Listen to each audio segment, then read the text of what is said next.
finally, a question.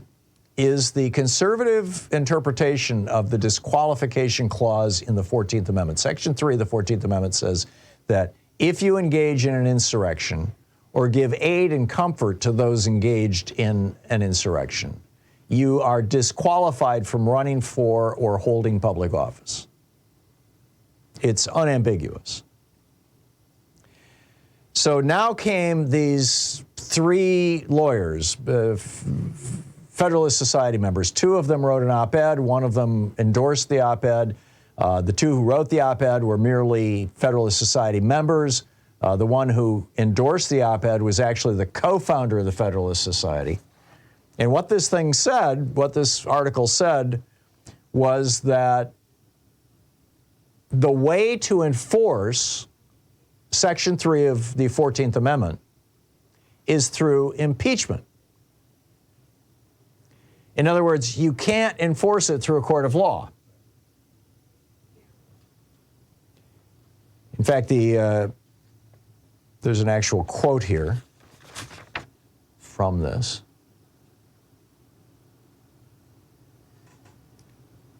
They say, so for instance, state or local. Yeah, I don't have the quote. But in any case, there's that.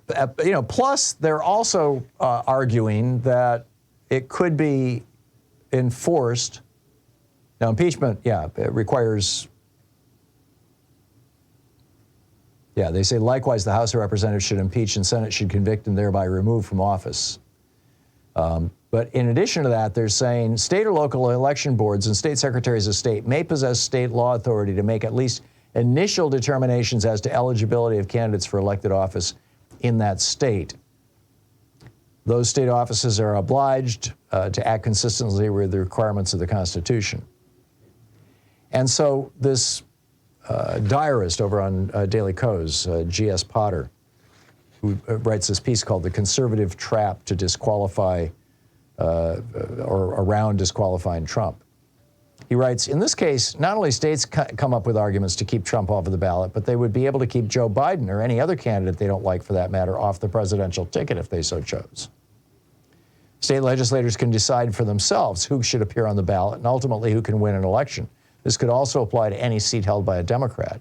The Federalist Society is further, he writes, is further arguing that any individual could take to court a claim that they do not need to follow the rules and directives of a legislator by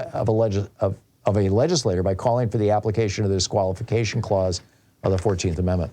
Now, I think this is probably too strict a reading of what the Federalist Society people are saying.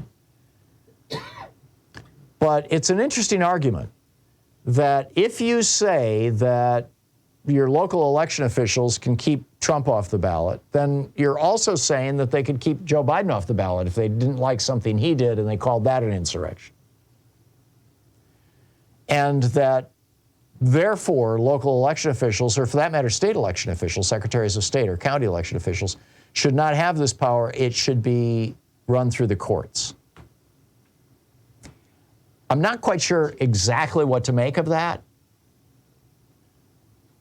but it's going to be the question I'm going to ask Dean Obeidallah in the top of the next hour. So hold this thought. I think this is a fascinating moment in the history of America, where we're actually, for arguably the first time in a real way, the 14th Amendment, Section 3 has been used in the past, but it's never been used with a presidential candidate.